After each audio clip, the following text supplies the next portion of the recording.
Are red flags that you don't need to go deep into the relationship before you see them.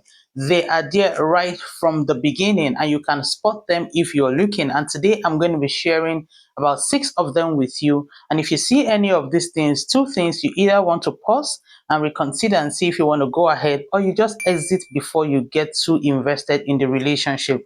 And the first one on my list is anger issue. It is almost impossible for someone who is having anger issue to hide it for long. I mean, if you're being with them, just a couple of times, you can already tell if this thing is there. Here is the problem. Many times, they are not directed to you. The anger is not directed to you. And for that reason, you don't think it's a big deal. You just feel it's the other person who acted like this. That is why he's responding this way. No. When there is anger issue, there is anger issue. It might not be directed to you today, but as you progress in that relationship, you get to a point where you begin to also suffer what other people are suffering. So if you see anger issue, outbursts, rage, wrath, uncontrollable anger, quick temper, easily angered, know that there is anger issue here and is a red flag to be mindful of. Number 2 is arrogance. It is almost impossible as well for someone who is arrogant, who is full of themselves, who looks down on other people, who think that other people are inferior to hide it for long. Which means that in few days of relationship or few weeks of relationship, you can tell if this thing is in this person, right? So when you meet someone and you find out that they look down on other people, the way they treat their own drivers, their own staff, other people, waiters, it doesn't matter if they're not treating you like that already. The fact is that this thing is here, and if you don't decide quickly what you want to do about it, don't worry, in the future it's going to begin to happen to you. So you want to be sure that I can deal with this or I can't deal with this. Number 3 is inattentiveness. When you find out that the person that you are dealing with doesn't listen, and I mean, we have met such people, right? Where you go out maybe on a date and they are just talking, talking, talking, talking, not even paying attention. It's just all about them and what they know. They're not listening to you. They're not looking at you. They can't even tell that you didn't like the food. They can't even tell that you're a bit uncomfortable. They are just on and on and on. It tells you that something is there. Is either there's an insecurity or there is something the person is trying to cover up, but it is a red flag to be mindful of, because someone who is not listening to you today is not going to listen to you tomorrow in that relationship. So it is a red flag to be mindful of. They don't want to hear what you're saying. Even when you are talking, they are zoomed off, they can't listen. So long as they are not the one talking, they cannot participate, they can't follow.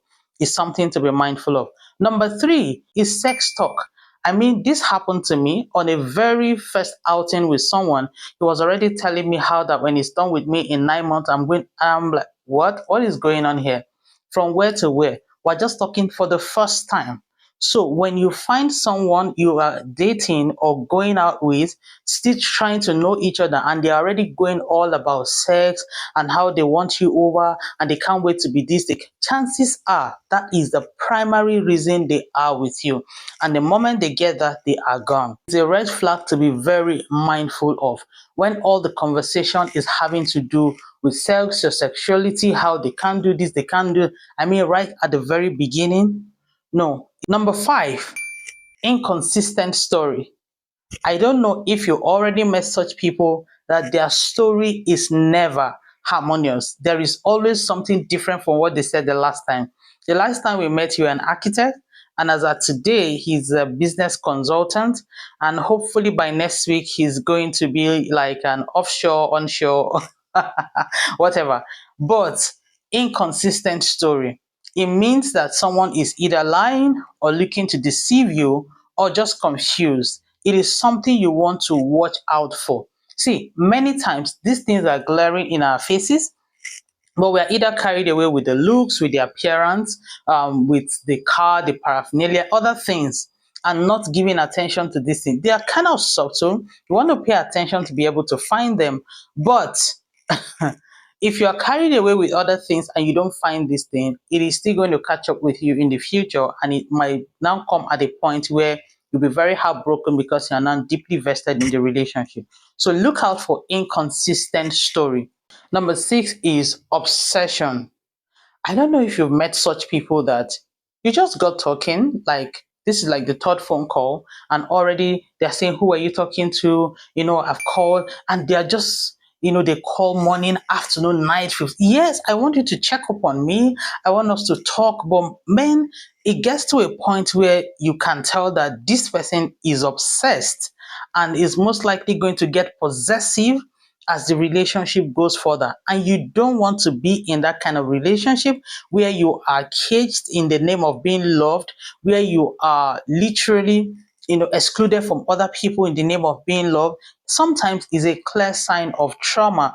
Then the last one is the people who are always too busy for you.